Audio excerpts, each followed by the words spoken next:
If you're a regular here, probably not the game you're used to seeing on my channel, but I was watching the Masters event that went on a couple of weeks ago, and this particular round here piqued my interest because I could see a lot of similarities in this round and to what I see in Counter-Strike. So I want to talk about today how I think that Valorant players have learned a lot from CS as how they control the map and want to play out rounds, but also how I think if you like both games, you can actually learn a lot from playing Valorant as well, and a lot of the concepts will carry across to the other FPS in Counter-Strike, and the only similarities between them isn't just shooting heads, there's a lot of strategic stuff as well. So this round here ends up in a 1v2 clutch, and before that you might have seen a little bit of the strategy that went on from Fnatic and also Sentinels going into this one, and I want to talk about how these compare to some certain CS rounds that I've picked out. I think Mystic played that extremely well. But first, let's talk about the strategy that Fnatic are running here and what exactly they're trying to achieve. Now, the gravity wall comes up, which allows Zombs to get 2 kills through the smoke because it traps those players in place. But I want you to watch the Viper here as they make their movement up here towards a tower for Fnatic. One, see that Molotov right now in front of Shazam? That's the first piece of utility you'll see come out from the Viper. The second piece is what you're going to see in a second right now, which is just follow him here on the map, this player right here.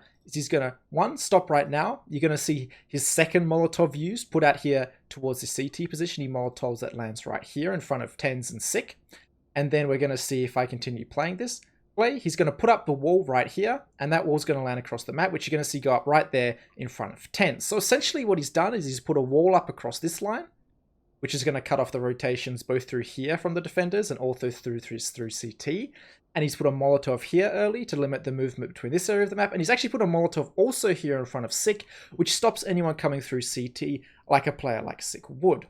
Now, the other thing this strategy has done is it's also trapped anyone trying to defend this heaven position, or this A tower position, I should say, where the Vipers come through, done all of their utility, controlled this area of the map, and what it's done is it's limited anyone here, but also anyone that we saw like Tens trying to get in here.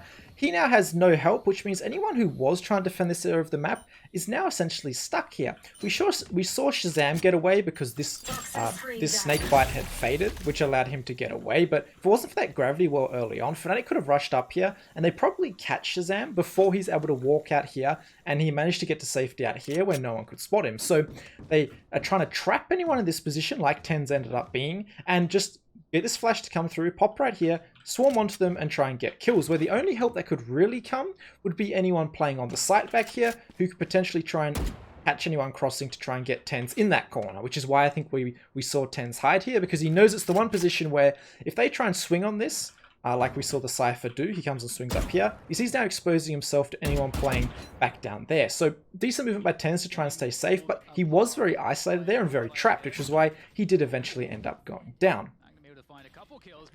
First, let's talk about what, in my opinion, is the more simple of the two concepts, which is isolating fights or trapping a CT and controlling what help he can get out from a teammate. I think isolating is the best word to do that. And it's a very common example here on Inferno, where you Molotov this top car position, and if anyone wants to try and contest this top banana, they're now isolated, which you can see Polopsky is here. He might want to help out the player who's pushed in Hampus, but he can't because this Molotov has been thrown to here by FPX.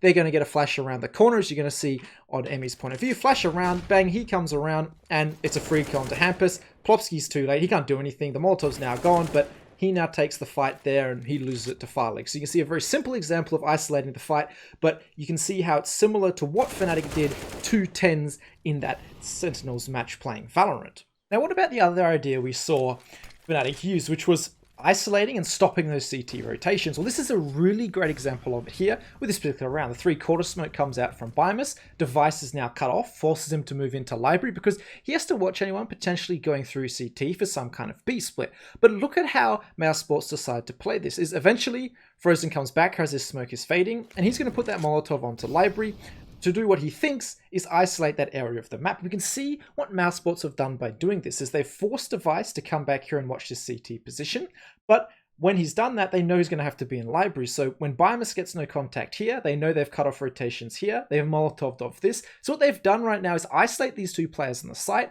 and stop the rotations because they control the only way that the CTs can rotate through. Besides, obviously, Plopsky maybe pushing down Banana and taking that route, which would be the only way for CTs to rotate without running into some kind of duel. Now, Device makes a very well-calculated peek as he thinks, okay, no one's going to be looking at me because they Molotov this off. A little bit lazy from Mouse Sports, but he catches Dexter. And then Hampus also wins his fight onto Biomus, trying to push forward because he thinks they found the player holding this rotation.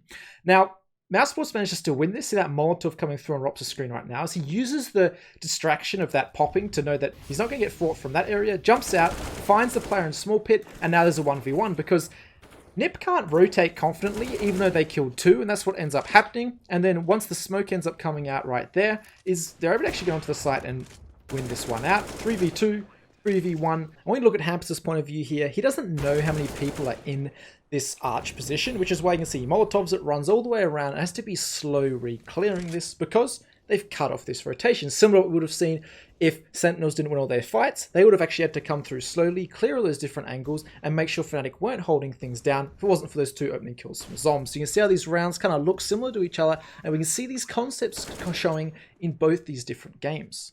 Now, going back to the Sentinels Fnatic game, you're actually going to see Sick get a kill from here on towards Doma on this position because Doma actually peeks before this snake, the wall is up from the Viper, giving Sick a kill. And then that's how we're going to get into the position we saw where 2 kills come through from Magnum before Zombs trades, and then Mystic's going to find Shazam. Now, from this position here is where I think that Mystic plays this very well, which you actually saw DDKC say right at the beginning when I let him talk at the end of that initial opening I did.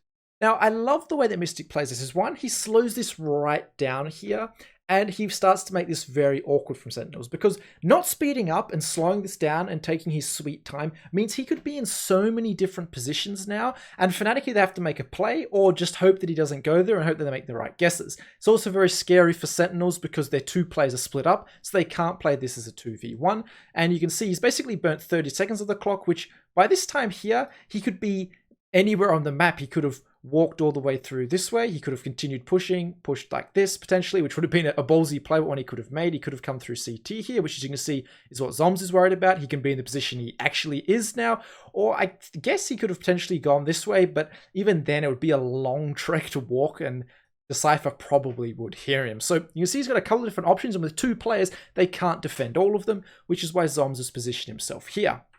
Smartly as well, notice that Zombs has moved forward past this line here, so he can control the fight. He's either facing this way, and he has a good chance of fighting anyone peeking this angle, or if anyone ends up taking this route here, he's just going to swing and check this every now and then. So well played from Zombs, even though he is isolated in a 1v1, to potentially give himself the best chance into this. So Mystic slowing this down is really good, and he makes the defensive side guess where he's potentially going to be, which you can see exactly what he's going to do. He's going to be activating that orb as well in CT, creating misdirection as to where he might be. But ultimately you see that because of the way that Zombs played this, checking back and forth, he gets the timing onto Mystic and gets the kill. So you can learn a lot there from how slowly Mystic played it, opening up how many options were available to him and how many different options the defensive side had to check is the best thing to take away from that, and he did give himself the best chance into this one. Now, the same way Mystic slowing down that round in Valorant, making it so that the other team didn't have the information on where it could be anymore, the way Zip plays out this clutch can be applied to Valorant, and it's to do with clutching around the bomb having to go down and what information that gives you. So I want to look at this 2v1 or 2v4 scenario, I should say, where Glaive ends up starting to get aggressive here towards the B site. He takes out Xantares, kills Tabson, and then Zip is here very quickly to kill Tizian. He doesn't try and play this slow, he takes the kill that's given to him, and now he disappears. This is for a multitude of reasons. Serson could be on a multitude of angles, but Zip doesn't want to fight them. He wants to force this player to expose himself and give away his position, which is what you have to do when you're on the attacking side. You have to plant this bomb at some stage, which you can see he does, which is Zip's cue to move. And I want you to see the timing of the peek here from Zip. Is as Serson's running away, Zip's going to peek him and get this kill. And this is for a number of reasons. Is because, as I said, Serson had to expose himself by putting this bomb down. Is as the time obviously disappears, like 1 second after he's planting the bomb, 2 seconds after he's planting the bomb, we can see that there's like further and further away that this player could be, and obviously disappear all the way here down the B stairs.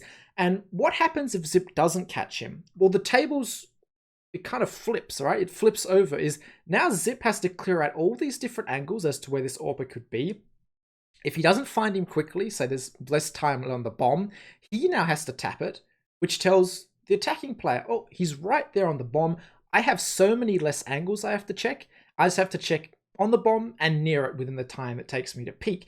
But Zip wants to take that advantage, only peek the angles near where the bomb goes down, which is why he peeks quickly in this 1v1. So that's something to keep in mind when you're clutching around the spike or the bomb having to go down or being diffused, is that whoever has to touch the bomb has to give away their position, allowing the other player to know exactly where they are at that point of time, and allows them to calculate their play accordingly. So make sure to like and subscribe if you did enjoy this video, guys, and I'll catch you all in the next one.